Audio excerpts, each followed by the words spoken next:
बिस्मिल्लाहिर्रहमानिर्रहीम। मैं फारस की सलामती की खातिर तहत से दस्तबरदार हो जाऊंगी, कुरान ने कहा। लेकिन किसरा के खानदान का वो कौन सा मर्द रह गया है जिसे तुम लोग तख्त पर बिठाओगे? एक मर्द है, वफ्द के लीडर ने कहा।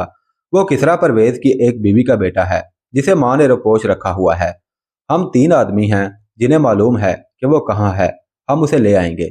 उसे ले आएं, कुरान ने कहा। फारस के तख्त पर आप जानती हैं कि कितने जानशीन कत्ल हो चुके हैं। वफ्द के लीडर ने कहा। किसरा परवेज के बाद उसके खानदान का जो भी आदमी तहत नशीन हुआ वो कत्ल हो गया। किसरा परवेज की एक बीवी अपने अकलौते बच्चे को लेकर भाग गई थी कि उस बच्चे को तहत का वारिस होने की वजह से कत्ल कर दिया जाएगा। मैं उसे ले आऊंगा, लेकिन ये सुन लें कि उसे कत्ल कर दिया गया तो हम शाही महल की ईंट से ईंट बजा देंगे। पहले बयान हो चुका है कि किसरा परवेज मर गया तो उसका जो भी जानशीन तख्त पर बैठा वो कत्ल हो गया। मर्द खत्म हो गए तो औरतें भी तख्त नशीन हुई, मगर साजिश का शिकार हो गई। आहर पुरान वतन की सलामती का जज्बा और रुस्तम का सहारा लेकर तहत नशीन हुई। आम ख्याल यही था कि किसरा परवेज की नस्ल खत्म हो चुकी है, लेकिन उसकी एक बीवी ने उसका बच्चा बचा लिया और मदाइन से गायब हो गई थी। किसरा परवेज की मुतअद्दद बीवियां थीं, किसी भी मुर्रख ने तादाद नहीं लिखी। ये सब बीवियां इधर उधर भाग गई थी। उन्हें डर था कि कत्ल कर दी जाएंगी। औलाद नरीना सिर्फ एक बीवी की जिंदा थी, सिर्फ एक लड़का। माँ को तहत की बजाय बेटा ज्यादा अजीज था। उसे बचाए रखने के लिए वो मदाइन से कहीं दूर जाकर रोपोश हो गई। ये शख्स जो वफ्द का कायद बनकर पुरान और रुस्तम के पास गया था, कोई मामूली आदमी नहीं था और वो आम किस्म का दरबारी भी नहीं था। किसरा परवेज के ज़माने में शाही खानदान के साथ उसके खसूसी मरासम थे। तारीख में उस शख्स का नाम सारान लिखा है। वो किसी पुर असर हैसियत का आदमी मालूम होता है, जिसके आगे रुस्तम जैसा जर्नैल ना बोल सका, और पुरान दख्त ने भी उसकी बात मान ली, हालांकि पुरान मलका थी। यह शख्स मदाइन से दूर एक बस्ती में चला गया। उसके साथ 5 मुहाफिज थे। ये कोई गुमनाम बस्ती थी जहां वो रात को पहुंचा। 2-3 बार दस्तक देने के बाद एक बुढ़िया ने दरवाज़ा खोला। उस आदमी ने कहा कि वो नौरीन से मिलने आया है। बुढ़िया ने कहा कि यहाँ कोई नौरीन नहीं रहती। मत डरो बुढ़िया, उस शख्स ने अपना नाम बताकर कहा। नौरीन को मेरा नाम बताओ और उसे कहो कि मैं कोई धोखा देने नहीं आया। मैं रात को इसीलिए आया हूँ कि कोई देख ना ले। आने दो इसे। अंदर से एक औरत की आवाज़ आई। वो अंदर चला गया। एक बड़ी ही खूबसूरत उधेड़ उम्र औरत ने उसका इस्तकबाल किया। औरत के चेहरे पर उदासी छाई हुई थी। क्यों आए हो? औरत ने संजीदगी से पूछा, जैसे वो उस आदमी को देखकर खुश ना हुई हो। तुम्हारे साथ और कौन है? मत डरो नौरीन, सारान ने कहा। मेरे साथ मेरे अपने मुहाफिज हैं। उन्हें बस्ती से कुछ दूर छोड़ आया हूँ। अपना घोड़ा भी बस्ती में नहीं लाया। मैंने पूरी एहतियात की है। मैं तुम्हें और यज़्दगर्द को लेने आया हूँ। कहाँ ले जाओगे? नौरीन ने पूछा। मदाइन, सारान ने जवाब दिया। फारस का तख्त तुम्हारे बेटे यज़्दगर्द का मुंतजर है नौरीन। मैं उसे अपने साथ ले जाऊंगा। किसरा परवेज के उस बेटे की उम्र 21 साल थी। अबू हनीफा दीनवरी ने उसकी उम्र 16 साल लिखी है। तिबरी ज्यादा मुस्तनद है, उसने उम्र 21 साल लिखी है, और ज्यादा मुअर्रख 21 साल पर ही मुत्तफिक हैं। आगे चलकर हम उस नौजवान का किरदार और गुफ्तार देखते हैं तो पता चलता है कि वो जहनी तौर पर बालग ही नहीं बल्कि उसका जहन खासा पुख्ता था। उसका नाम यज़्दगर्द था। मैं अपने बेटे को मदाइन नहीं ले जाने दूंगी, नौरीन ने डरे डरे से लहजे में कहा। मेरा यज़दी मदाइन नहीं जाएगा। मुझे फारस का तख्त नहीं, अपना बेटा चाहिए। मैं अपने यज़दी को जिंदा रखना चाहती हूँ। क्या तुम नहीं जानते कि फारस का तख्त कितने जानशीनों का खून पी चुका है, कितनी जानें ले चुका है? मैंने अपने यज़दी को छुपा कर रखा हुआ है। वो इसी मकान के एक कमरे में सोया हुआ है। जरा आहिस्ता बोलो, उसकी आंख ना खुल जाए। नौरीन, सारान ने अपनी आवाज़ धीमी करके कहा। आज मैं यहाँ चौथी मर्तबा आया हूँ। अगर मैंने तुम्हें धोखा देना होता तो कभी का दे चुका होता। और तुम ये क्यों भूल रही हो कि यज़दी को सिर्फ तुम ही जिंदा नहीं रखना चाहती, मैं भी यही चाहता हूँ कि यह खूबसूरत नौजवान जिंदा रहे। ये हमारी मोहब्बत की यादगार है। ये सिर्फ तुम जानती हो और मैं जानता हूँ कि किसरा परवेज इस लड़के का बाप किस तरह बना था। 2 मुअर्रखों विलियम स्कॉट और इब्ने हलकान ने लिखा है कि किसरा परवेज की हर बीवी औलाद नरीना चाहती थी। ये तहत की वरासत का लालच था। उन बीवियों ने परवेज को 19 बेटे दिए। सबसे बड़े बेटे का नाम शेरोया था। नौरीन की सारान के साथ दरपर्दा दोस्ती थी और सारान किसरा का मंजूर नज़र भी था। उन दोनों मुअर्रिखों ने लिखा है कि यज़दगर्द सारान और नौरीन की दोस्ती की पैदावार था। 3 मुअर्रिखों ने एक और रवायत बयान की है। उनकी रवायत यह है कि नौरीन एक भी बेटा पैदा ना कर सकी। उसकी दोस्ती सारान के साथ थी, जो बज़ाहिर किसरा परवेज़ का दोस्त था। नौरीन ने सारान से अपनी ख्वाहिश का इजहार किया और कहा कि उसे एक बेटा चाहिए, चाहे उसका जरिया कुछ ही क्यों ना हो। सारान को पता चला कि मदायन से कुछ दूर पहाड़ी जंगलों में एक यहूदी जादूगर रहता है जो मोजज़ानुमा काम कर दिखाता है। सारान उसकी तलाश में निकला और कमोबेश 2 महीने बाद उसे वो यहूदी जादूगर और आमल मिल गया। सारान ने उसे बताया कि फारस के बादशाह किसरा परवेज की एक बीवी औलाद नरीना की तलबगार है, सिर्फ एक बेटा चाहती है। अगर तुम उसकी यह मुराद पूरी कर दो तो वो तुम्हें इनाम और इकराम से माला माल कर देगी। सारान ने उसे कहा।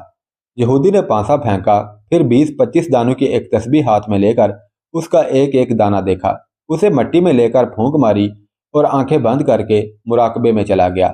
ओह, उसने चौंक कर आंखें खोल दी। खून का मींह बरस रहा है। फारस का तख्त उसमें तैर रहा है। यह तख्त डूब जाएगा। मैं एक लड़के की बात कर रहा हूँ। सारान ने यहूदी के कंधे पर हाथ रखकर कहा, तुम ये काम कर सकते हो? क्या तुम किसी नौज़ायदा बच्चे का चुल्लू भर खून हासिल कर सकते हो? यहूदी ने पूछा। कोशिश करूंगा, सारान ने कहा। काम बहुत मुश्किल है। इसके बगैर मेरा काम आसान नहीं हो सकता, यहूदी ने कहा। बच्चा पैदा होते ही उसका खून निकाल दिया जाए तो ज्यादा मुफीद होगा। अगर नहीं तो बच्चे की उम्र 1 दिन और 1 रात से ज्यादा ना हो। एक सूरज निकलने के बाद दूसरा सूरज निकल आया तो खून बेकार होगा।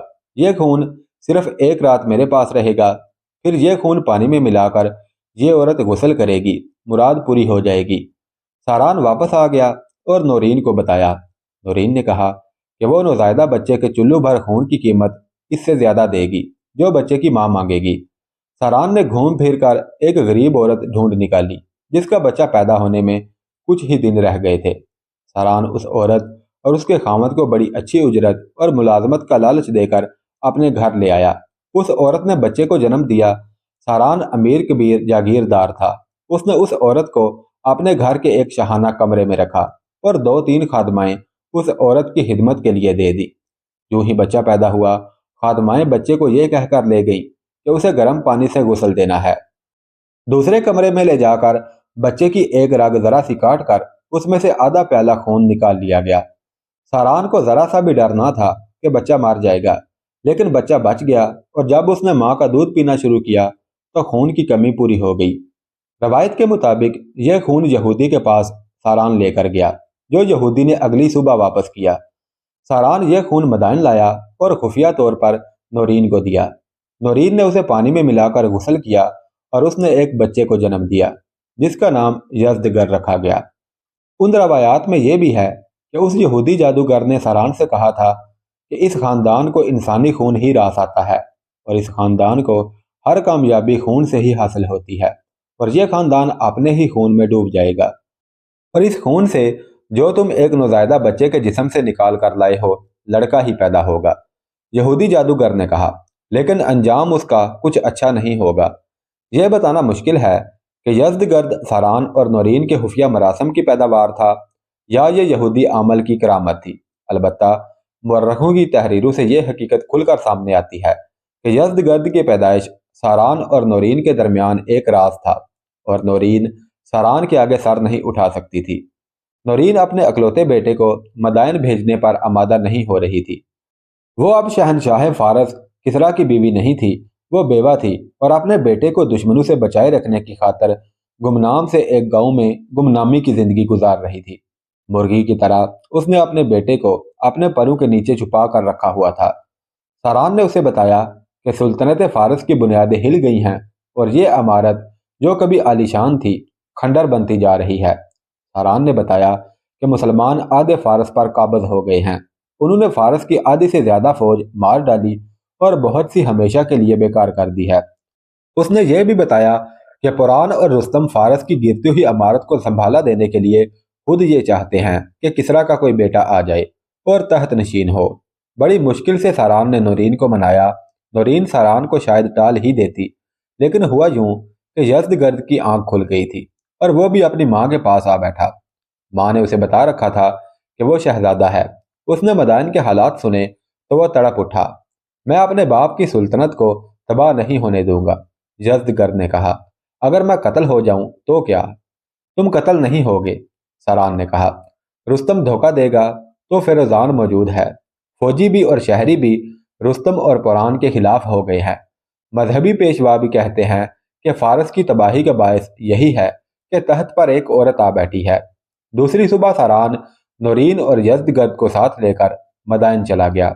मदाइन पहुंचते ही यज़दगर्द की ताजपोशी की रस्म सादगी से अदा हुई और ऐलान कर दिया गया कि अब सुल्तनत फारस का बादशाह यज़दगर्द है। नौरीन के दिल पर अपने बेटे के कत्ल का जो खौफ तारी था वो पुरान और रुस्तम ने अपने रवैये से उतार दिया। पुरान ने यज़दगर्द को गले लगाकर प्यार किया। रुस्तम ने भी अमली तौर पर ऐसे ही जज्बात का इजहार किया। फिरोजान ने तो सबसे ज्यादा खुशी का इजहार किया। फौज के तमाम अफसरों ने यज़दगर्द के सामने आकर हुद झुककर और अपनी तलवारों को झुकाकर इताअत और वफादारी का इजहार किया। फिर शहर और गिरदोनवाह के रोसा और उमरा आए और यज़दगर्द के हजूर रकू व सजूद के जरिए यकीन दिलाया कि वो किसरा की आने वाली नस्लों के भी गुलाम रहेंगे।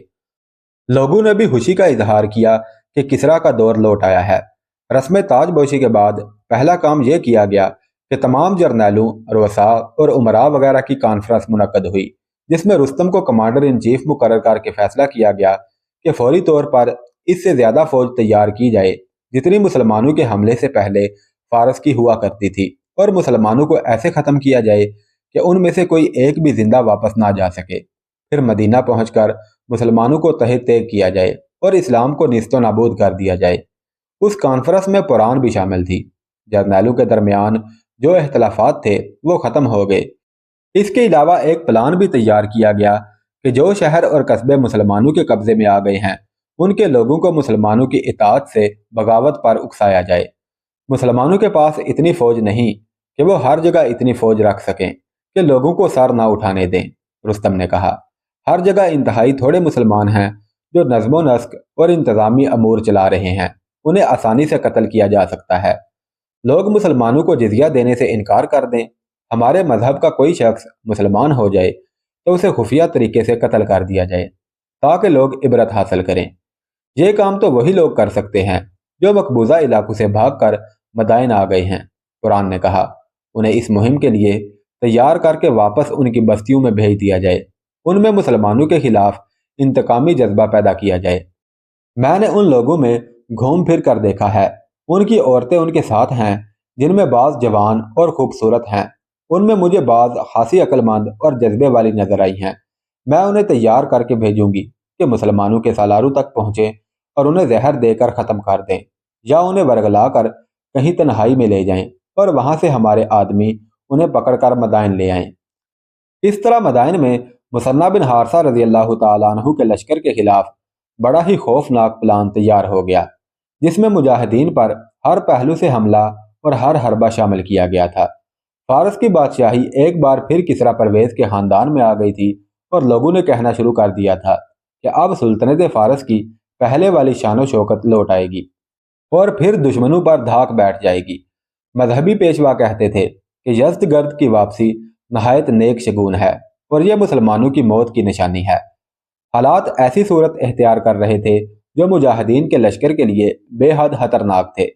मदाइन में एक बहुत बड़ी फौज तैयार होना शुरू हो गई थी।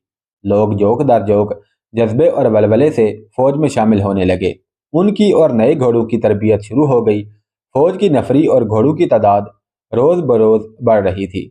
उधर मुसन्ना बिन हारसा रजी अल्लाह तआला अन्हु बमुश्किल 3000 मुजाहिदीन के साथ बगदाद के करीब सबात के मुकाम पर परेशान बैठे थे कि वो नफरी की कमी कहाँ से पूरी करें।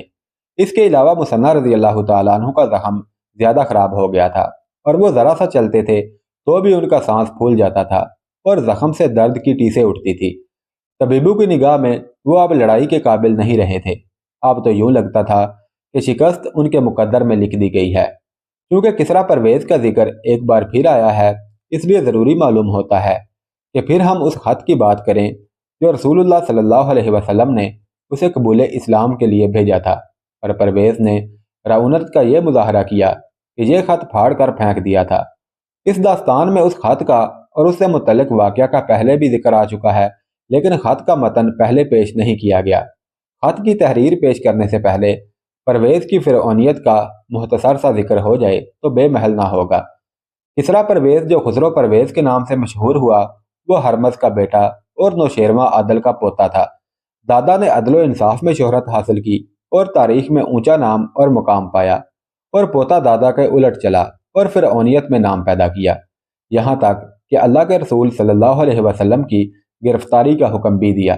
خسرو پرویز کے عروج و زوال کی تفصیلات طویل ہیں، ان تفصیلات کا چونکہ ہماری اصل کہانی کے ساتھ کوئی بھی تعلق نہیں، اس لیے ہم اسے مختصراً بیان کریں گے کہ خسرو پرویز پر ایسا بھی وقت آیا تھا کہ بہرام کے مقابلے میں نہ ٹھہر سکا اور مدائن سے اس حالت میں بھاگا کہ اس کے ساتھ صرف 30 سپاہی تھے۔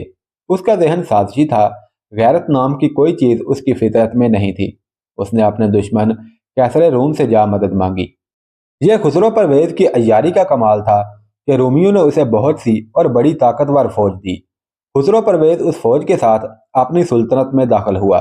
بہرام نے مقابلہ کیا، لیکن بہرام شاہی خاندان سے نہیں تھا، اس بنا پر روسا اور دیگر زعماء اس کا ساتھ چھوڑ گئے اور فوج بھی بے دلی سے لڑی۔ نتیجہ یہ ہوا کہ بہرام کو جان بچا کر بھاگنا پڑا اور خسرو پرویز ایک وسیع و عریض سلطنت کا شہنشاہ بن گیا۔ یہاں سے اس کی فتوحات کا سلسلہ شروع ہوتا ہے۔ اس شخص کی فطرت میں جو ابلیسیت تھی، اسے اس نے یوں استعمال کیا کہ جس کیسر روم کی فوجی مدد سے وہ مدائن میں فاتح کی حیثیت سے داخل ہوا اور کسرائے فارس بنا تھا، اسی کیسر روم کو اس نے للکارا اور اس کے ساتھ لڑائیاں لڑیں اور اس کے کئی علاقوں پر قبضہ کر لیا۔ اس سے پہلے اس نے بہت بڑی فوج تیار کر لی تھی، جس میں عربوں کے لیے اس نے مال غنیمت اور دیگر انعامات اور مراعات کی ایسی کشش پیدا کی تھی کہ عرب کے سرحدی قبائل کے لوگ بھی اس میں شامل ہو گئے۔ اس کا دادا نوشیروان فلسطین کو اپنی سلطنت میں شامل کرنے کا ارادہ رکھتا تھا، لیکن موت نے آن لیا۔ پوتے خسرو پرویز نے دادا کے اس ارادے کی تکمیل کا اعلان کر دیا اور یہ اعلان بھی کیا کہ بیت المقدس کو فتح کر کے وہ وہاں عیسیٰ علیہ السلام کی تمام مقدس یادگاریں، اصل صلیب جس پر حضرت عیسیٰ علیہ السلام مصلوب ہوئے تھے، اور ان کا مفروضہ یعنی مدفن تباہ و برباد کر کے غائب کر دے گا۔ اس وقت فلسطین پر رومیوں کا قبضہ تھا۔ یہودیوں کو پتہ چلا کہ خسرو پرویز عیسائیت کے مرکز کو تباہ کرنے چلا ہے، تو 62,000 یہودی اس کی فوج میں شامل ہو گئے، کیونکہ وہ عیسائیت کے اتنے ہی دشمن تھے جتنے اسلام کے تھے۔ خسرو پرویز کی فوج بیت المقدس میں داخل ہو گئی اور ایسی قتل و غارت کی کہ 90,000 عیسائیوں کو، جن میں بچے بھی تھے، قتل کر دیا گیا۔ کوئی گرجا سلامت نہ رہنے دیا گیا، زیادہ تر گرجوں کو آگ لگا دی گئی، تمام دولت لوٹ لی گئی، عیسائیوں کی کوئی مقدس جگہ سلامت نہ رہنے دی گئی۔ وہاں سے سونے چاندی، ہیروں اور جواہرات کے انبار نکلے جو خسرو پرویز مدائن لے آیا۔ عیسائیوں کی تاریخ میں ان پر اس سے زیادہ ظلم کی مثال نہیں ملتی۔ پرویز کے ظلم اور درندگی کا نشانہ رومن کیتھولک عیسائی بنے تھے۔ اس کے بعد خسرو پرویز اسلام کے خلاف کمر بستہ ہونے لگا۔ رسول اللہ صلی اللہ علیہ وسلم نے حبشہ کے نجاشی کو دعوت اسلام کا پیغام بھیج کر خسرو پرویز کے نام ایک پیغام بھیجا۔ پیغام لے کر جانے والے ایک صحابی عبداللہ بن قذافہ رضی اللہ تعالیٰ عنہ تھے۔ اس وقت خسرو پرویز کردستان کی سرحد پر دریائے کراموں کے کنارے ہمدان تھا۔ رسول اللہ صلی اللہ علیہ وسلم کے ہاتھ مبارک کی تحریر یہ تھی: بسم اللہ الرحمن الرحیم، محمد صلی اللہ علیہ وسلم کی طرف سے کسریٰ رئیس فارس کے نام۔ اس شخص پر سلام ہے جو ہدایات کی پیروی کرے اور اللہ اور اس کے رسول صلی اللہ علیہ وسلم پر ایمان لائے اور گواہی دے کہ اللہ کے سوا اور کوئی معبود نہیں، اور یہ گواہی بھی دے کہ میں تمام دنیا کے انسانوں کی طرف اللہ کا رسول بنا کر بھیجا گیا ہوں، تاکہ ہر زندہ انسان کو اللہ کا خوف دلاؤں۔ لہذا تم اگر اسلام قبول کر لو گے تو سلامت رہو گے، اور اگر تم نے انکار کیا تو مجوسیوں کا وبال جان تمہاری گردن پر ہوگا۔ خسرو پرویز فرعون سے کم نہ تھا، وہ اپنے آپ کو سورج کا بیٹا ہی نہیں، دنیا کا دوسرا خدا سمجھتا تھا۔ اسے رسول اللہ صلی اللہ علیہ وسلم کا پیغام پڑھ کر سنایا گیا تو اس کے چہرے پر فرعونیت کے قہر و غضب کے تاثر کے ساتھ حیرت و استعجاب کا تاثر بھی شامل تھا کہ یہ کون ہے جس نے اتنی بے باکی اور صاف گوئی سے اسے خط لکھا ہے۔ وہ حیران تھا کہ کوئی انسان ایسا جرأت مند اور بہادر بھی ہو سکتا ہے جس نے اس کے نام سے پہلے اپنا نام لکھا ہے۔ خسرو پرویز تو طرابلس سے لے کر پنجاب تک کا شہنشاہ اور خداوند عالم کہلاتا تھا۔ غصے سے اس کے ہونٹ کانپنے لگے کہ عرب کے ایک بوریا نشین نے اسے محض رئیس فارس لکھا ہے۔ وہ تو کہا کرتا تھا کہ کیسر روم اور حاکان چین مل کر بھی اس کی آنکھ سے آنکھ ملانے کی جرت نہیں کر سکتے۔ ایشیا اور یورپ کی بادشاہیاں متحد ہو جائیں تو بھی اس کے سامنے زبان نہیں کھول سکتی۔ اس نے رسول صلی اللہ علیہ وسلم کے پیامبر عبداللہ بن قذافہ رضی اللہ تعالیٰ عنہ کی طرف قہر بھری نظروں سے دیکھا۔ درباری یہی توقع رکھتے ہوں گے کہ اس پیامبر کے قتل کا حکم ابھی ملا کے ملا۔ یہ توقع بھی ہوگی کہ اس عرب کو ذلیل و خوار کر کے اور اذیتیں دے دے کر مارا جائے گا۔ لیکن خسرو پرویز نے رسول کریم صلی اللہ علیہ وسلم کے خط کے پہلے 2 ٹکڑے کیے، پھر 4، پھر 8، پھر وہ اس خط کو پھاڑتا ہی چلا گیا۔ آخر اس نے یہ تمام ٹکڑے اپنی ہتھیلی پر رکھے اور زور سے پھونک مار کر انہیں اڑا دیا۔ ٹکڑے دربار میں بکھر گئے۔ درباری یہ دیکھ کر حیران رہ گئے کہ اس فرعون نے جو انسانوں کی شہ رگیں کٹوا کر اور ان سے خون کے فوارے پھوٹتے دیکھ کر لطف اندوز ہوتا تھا، عبداللہ بن قذافہ رضی اللہ تعالیٰ عنہ کو جانے کی اجازت کیسے دے دی۔ عبداللہ سینکڑوں میل کی مسافت طے کر کے مدینہ منورہ پہنچے اور رسول کریم صلی اللہ علیہ وسلم کو بتایا کہ زرتشت کی عبادت کرنے والے خسرو پرویز نے رسول اللہ صلی اللہ علیہ وسلم کے پیغام حق کے ساتھ کیا سلوک کیا ہے۔ رسول اللہ صلی اللہ علیہ وسلم نے فرمایا کہ فارس کی سلطنت اسی طرح ٹکڑے ٹکڑے ہو کر بکھر جائے گی۔ عبداللہ بن قذافہ رضی اللہ تعالیٰ عنہ کو خسرو پرویز نے زندہ واپس جانے کی اجازت دے کر سب کو حیران کر دیا تھا، لیکن اس نے عبداللہ بن قذافہ کے رخصت ہونے کے بعد ایک حکم دے کر سب کی حیرت رفع کر دی۔ اس نے حکم یہ دیا کہ یمن کے گورنر تک میرا یہ حکم تیز رفتار قاصد کو بھیج کر پہنچا دیا جائے کہ مدینہ کے محمد صلی اللہ علیہ وسلم کو گرفتار کر کے میرے دربار میں پیش کرے، میں اسے عبرتناک سزا دوں گا۔ یمن کا گورنر ایک فارسی بازان تھا۔